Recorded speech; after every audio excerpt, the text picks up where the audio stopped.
नमस्कार।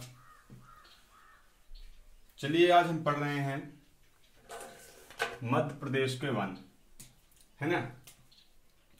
तो वनों के आधार पर मध्य प्रदेश को दो भागों में बांटा गया है। एक होता है वनों का वर्गीकरण, दूसरे में पढ़ते हैं वन उत्पाद। ठीक है, देखिए वर्गीकरण के अंतर्गत हम मध्य प्रदेश के वनों को चार भागों में डिवाइड करते हैं। पहले हमारा होता है कौन सा, जलवायु के आधार पर या भौगोलिक आधार पर बोल देते हैं। फिर दूसरा होता है प्रशासन के आधार पर, तीसरा होता है प्रादेशिक आधार पर और चौथा होता है प्रजातियों के आधार पर। ठीक, इस प्रकार हम चार पार्टों में डिवाइड करते हैं वर्गीकरण को। ठीक है ना। अगर हम बात करते हैं जलवायु के आधार पर, भौगोलिक आधार पर, तो जैसे आपको पता ही है कि भारत की जलवायु हमारे कैसी है, उष्णकटिबंधीय। तो हमारे मध्य प्रदेश जो कि भारत के बीचों बीच है, तो यहाँ की भी क्या जलवायु है, उष्णकटिबंधीय। ठीक है ना। तो अगर हम कहें तो जलवायु के आधार पर तीन टाइप में क्या है, मध्य प्रदेश के वनों को वर्गीकृत किया गया है। एक होता है पहले आपका उष्णकटिबंधीय पर्णपाती वन, ठीक।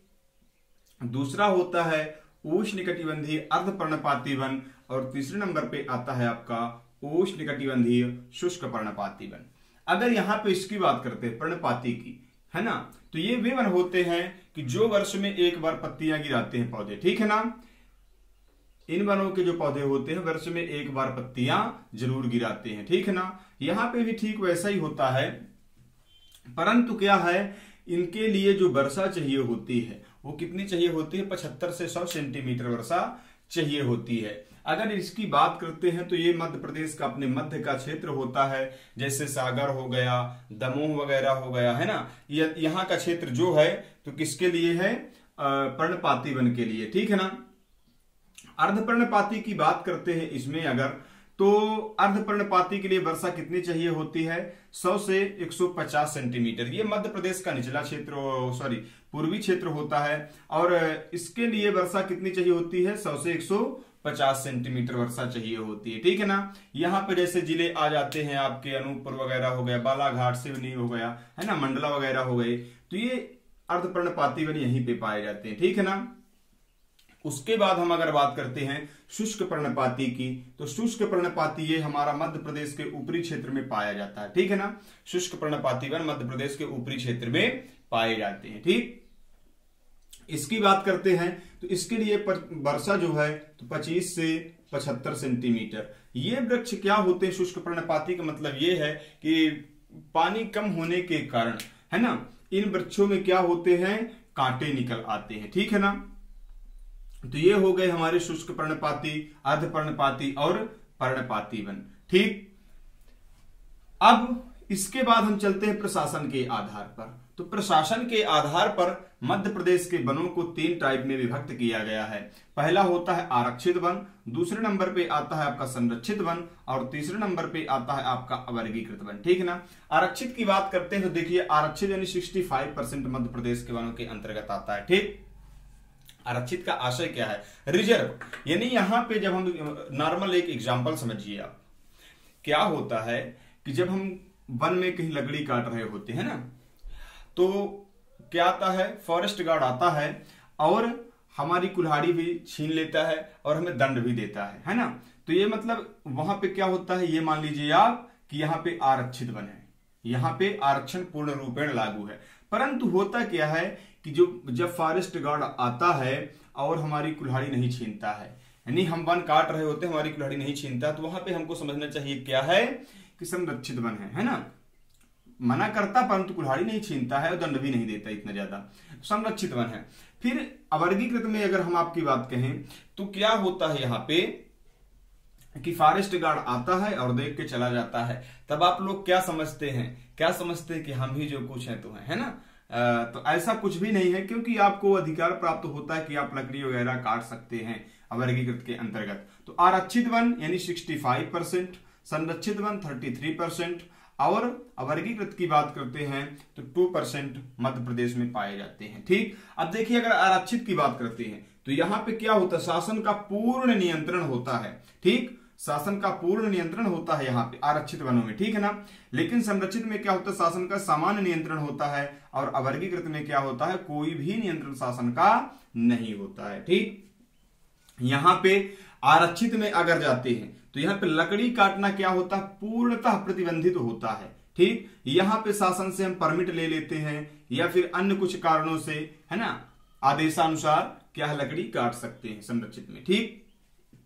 और यहां जो होता है अवर्गीकृत, तो यहाँ पे कोई अनुमति लेने की आवश्यकता नहीं है, हम गए काटे लेके चले आए, लेकिन ये अन्य वनों के अंतर्गत, अवर्गीकृत के अंतर्गत आता है।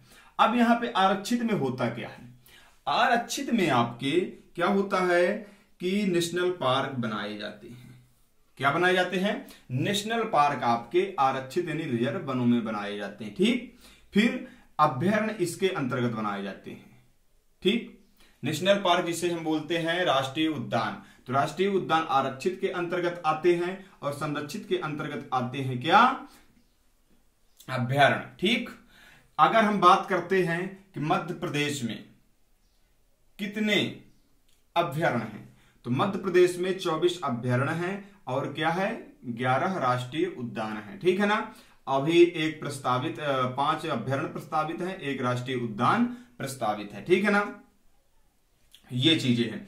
उसके बाद चलिए हम चलते हैं, तो होता क्या है कि यहां पे अगर हम बात करते हैं आरक्षित वनों की, आरक्षित वन सबसे ज्यादा खंडवा वनवृत्त में पाए जाते हैं। मध्य प्रदेश में टोटल कितने वनवृत्त हैं, 16 वनवृत्त हैं, ठीक है ना। और मंडल कितने हैं, 63 मंडल हैं, ठीक, 63। 16 वनवृत्तों में सबसे बड़ा वनवृत्त कौन सा है, खंडवा वनवृत्त है, जो आरक्षित वनवृत्त है। और सबसे ज्यादा आरक्षित वन कहां पे पाए जाते हैं, तो कहां पाए जाते हैं, खंडवा वनवृत्त में पाए जाते हैं, ठीक है ना। और सबसे कम की अगर बात करते हैं, सबसे अधिक खंडवा में और सबसे कम आरक्षित कहां पे पाए जाते हैं, छतरपुर में, ठीक। इसका विपरीत होता है संरक्षित में, तो सबसे अधिक संरक्षित वन कहां पाए जाते हैं, छतरपुर में, और सबसे कम कहां पे पाए जाएंगे, आपके खंडवा में पाए जाएंगे, ठीक। और ये अवर्गीकृत तो सभी जगह पाए जाते हैं, इनमें ऐसा कुछ भी नहीं होता है। तो ये हुआ हमारा प्रशासन के आधार पर, जलवायु के आधार पर हमने पढ़ा, प्रशासन के आधार पर पढ़ा। अब तीसरे नंबर पे आते हैं, चलिए, तो तीसरे नंबर पे आता है हमारा प्रादेशिक आधार पर।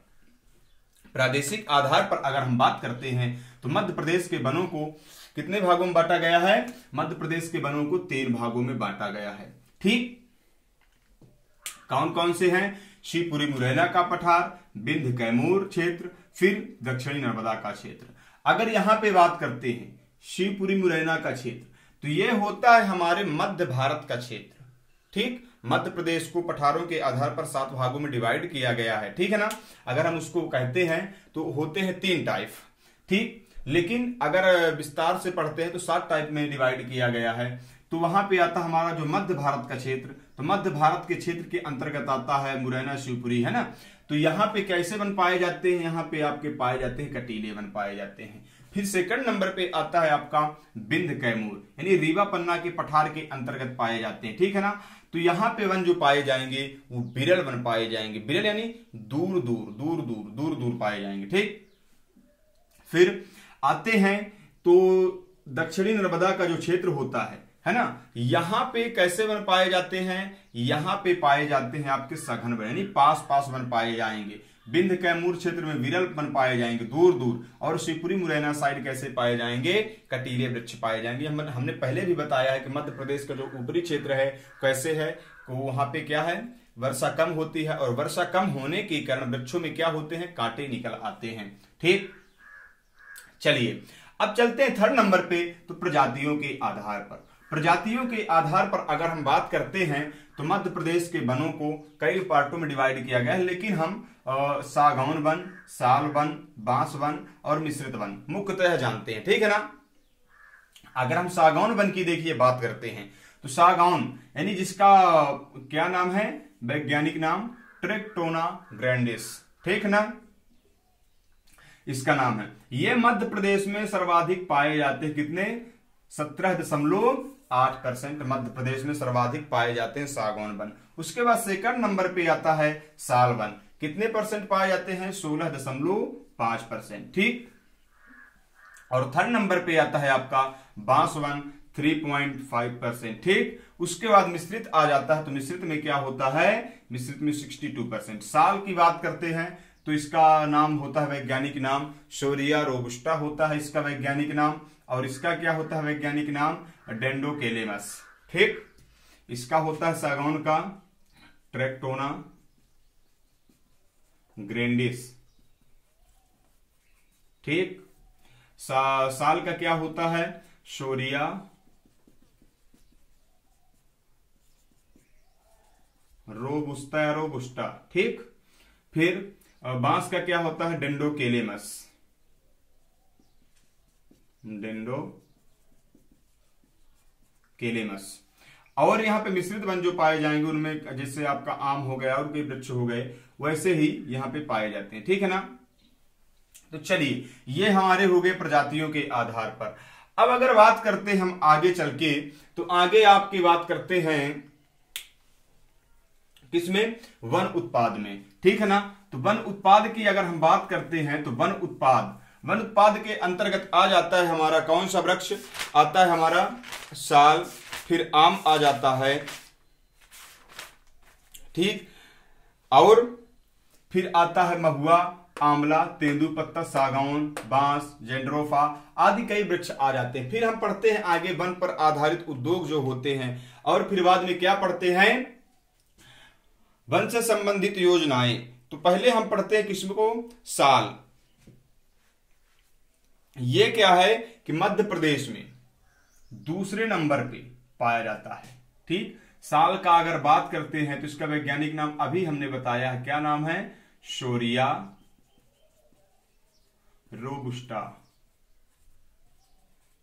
शोरिया रोबुस्टा इसका वैज्ञानिक नाम है। मध्य प्रदेश में सेकंड नंबर पे पाया जाता है, यानी दूसरे नंबर पे सबसे ज्यादा। ठीक, 16.5%। भारत में सर्वाधिक साल के वृक्ष पाए जाते हैं, मध्य प्रदेश में भी पाए जाते थे, परंतु कब पाए जाते थे, जब छत्तीसगढ़ का विभाजन नहीं हुआ था। ठीक, तो ये हो गया हमारा। ठीक है ना। अगर बात करें तो सबसे ज्यादा कहां पे हैं साल के वृक्ष, तो ये हैं मंडला में, आपके कहां पे हैं, मंडला में है। ठीक, फिर साल को साफ करते हैं, चलिए आते हैं आम में। तो आम जिला किसे कहते हैं, पहले आप ये बताइए। आम जिला अगर बात करते हैं तो किसे कहते हैं, आम जिला कहते हैं जबलपुर को। ठीक है ना।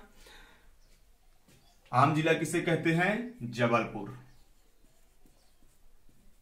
आम जिला जबलपुर। नूरजहां आम की जो प्रजाति है, जबलपुर को क्या कहते हैं,